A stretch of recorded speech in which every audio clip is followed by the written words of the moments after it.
What's up, guys? Welcome back to your favorite B or G period 7th grade math teacher's YouTube channel. Also, maybe your least favorite, possibly because she's the only one. But anyway, it is time for us to divide rational numbers. So watch this quick vid and then I'll come back to you. To divide by a rational number, rewrite the division as multiplication, multiplying by the reciprocal of the divisor.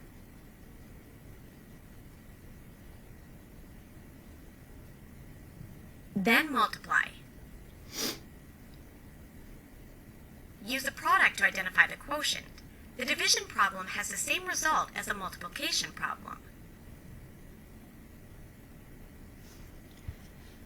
So here's the method we're going to use. We're going to change division to multiplication, just like we changed subtraction to addition, and then all we need to know are addition rules and multiplication rules, and how to switch it to the other one. So the way we change division to multiplication, we multiply by the multiplicative inverse. So the inverse of 1/9 is 9 over 1, because 1/9 times 9 over 1 equals 1. So all you have to do is flip the fraction. So the first one stays the same. We change the sign to multiplication and we flip this. So some people remember it as same, change, flip.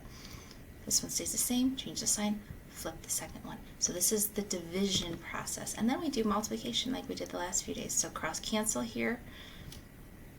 And now we can multiply across. A lot of you are forgetting that cross cancel step, but it makes the simplifying easier in the end, especially if you have larger numbers. So don't forget to look diagonally. Look and see if there's any common factors, and then divide by those common factors. And then we simplify. And with this one, 2 times 3 is 6. On the bottom, 1 times 1 is 1. So our final answer is 6. No, they want me to make it, I don't know how they want it, 6 over 1. Oh, -6. Oops, I forgot the negative. Look at that. See? Don't forget to look for your sign there. So -6, because it's a negative times a positive. Okay. So yeah, pay attention to the signs like I forgot to do just then. Let's look at another one. Oh, by the way, this is on page 213 in your books. 213 in your text. And this one is not in the book, so you could put this one in the margins of page 213. Page 213. Okay, so write this in the margins. So the first fraction stays the same. The sign changes to multiplication, and what does this become? Think about that for a second. Is this what you thought? If so, then you are correct. So all we do is flip it. Take the reciprocal. And now let's look. No common factors this way, but we could divide each of those by 4. So if I divide each of those by 4, 4 divided by 4 is 1. 8 divided by 4 is 2. And so our final answer is 5 times -1, which is -5, over 2 times 3, which is 6, so -5, 6. So on the top of page 214, do the check problem on the top of page 214. If you don't have your book, this is that check problem. So you guys work it out. Now, 12, you can think of 12 as 12 over 1. So then when you flip it, think about what that would be and finish that problem. Okay, let's look at the next one. When they are mixed numbers, remember that we do the same thing. But first, we have to change them from mixed numbers to improper fractions. So let's hit everything all at once. -4 2/5, we're going to change to -22 fifths. This becomes this. Keep this one the same. Change this to multiplication and flip this one, and that's what we have right here. So same, change, flip, if you want to use that to remember quickly. Now, negative times a negative is going to give us a positive answer in the end. Here we have common factors of 5, so that can simplify to 1 and 3. Here our common factor is 22 is the greatest common factor. 22 goes into both of these. So this would become 1 and 2. Then multiplying across, 1 times 3 is 3. 1 times 2 is 2. And you could leave it like this or this, however you want to do that is fine. So you can fill this in on page 214.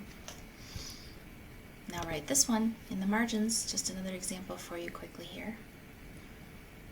Again, we're going to change these mixed numbers into improper fractions. But the first one really is already just a whole number. So I'm going to write it as a fraction though, to make it easier for us. So it'll be negative 5 over 1. And then this is 3 times 1 plus 1. So this is negative 4/3.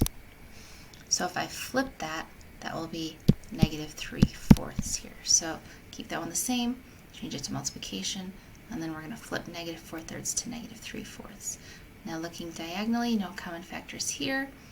Here, no common factors. So now we can just multiply across. 5 times 3 is 15. Oop, oh boy, it keeps doing this. This is not a 12, this is a 15. Okay. 5 times 3, negative 5 times negative 3 is positive 15. 1 times 4 is 4, so you could leave it like that, or you can make it 3 3/4. So either answer is fine. But again, if it's a whole number, remember that you can always make it a fraction just by putting it over 1, because anything over 1 is the same number. Anything divided by 1 is the same number that we started with. So it might be easier when you're dividing fractions to have both numbers be fractions. So now on bottom of page 214, you guys try that check problem. It is negative 1 1/3 divided by 2 2/15 if you don't have it. Okay, lastly, page 215. Remember that if we are dividing numbers that have different forms, so if I have a decimal and a fraction, we're going to have to change them either to decimals or fractions. So if it's a terminating decimal, you can use fractions or decimals. If it's not terminating, like negative 2/3 is a repeating decimal, then we would want to change them both to fractions. Now with division, and multiplication, I think in this case fractions are easier to work with. With addition and subtraction, a lot of times the decimals are easier to work with because you have to get a common denominator with fractions. But with multiplication and division, it's actually probably easier to do in fraction form. But you can choose if you want to change them both to fractions or decimals. So let's look at this last example on page 216. Again, we want to evaluate A over B. So you're just going to start by putting in place of A 3/4 and in place of B negative 0.05. And then if we want to write 3/4 as a decimal, that's 0.75. So then we would have to divide using long division, and not to confuse you, but if you have 0.75 over 0.05, remember that with decimals, we could actually, since these have the same decimal place, I can move them both over 2 places, and this would be the same as 75 over negative 5.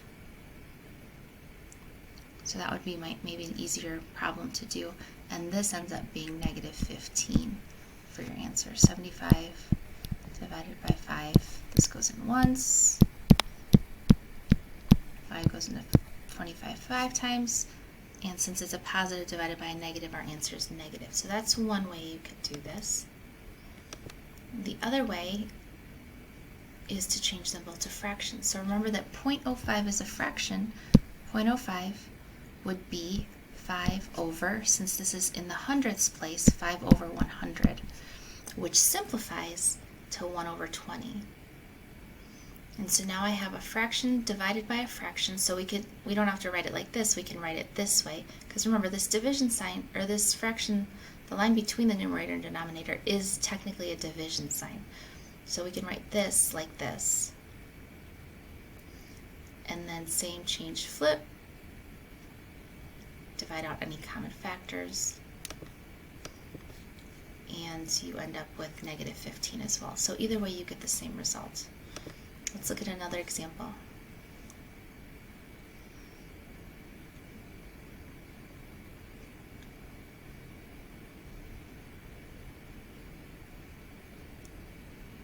Okay, so if we want to multiply this, or excuse me, divide this x divided by y, ooh, what happened? I did not want that. Okay. I'm going to change, first of all, x to an improper fraction, so this will be negative 51 over 8. 8 times 6 is 48, plus 3 is 51. And then 4.25. You guys should know that 0.25 is 1/4, so we can write this as negative 4 and 1/4, which is negative 17 over 4. So negative 4.25, 0.25 is 1/4, so this is the same as 4 and 1/4, which as an improper fraction is this. So x divided by y, and I'm going to write it like this because, again, this is just a division symbol, so we don't have to write them on top of each other. You can write it like this. And then same, change, flip. Now, if you don't know, these are really big numbers to have to multiply, but 17 actually goes into 51 3 times, and 4 goes into 8 twice. So this is really, first of all, negative times a negative is positive. 3 times 1 is 3. 2 times 1 is 2. So we could leave it as 3/2 or 1.5. So you guys do the check on page 216, and we will stop there for today. Until next time.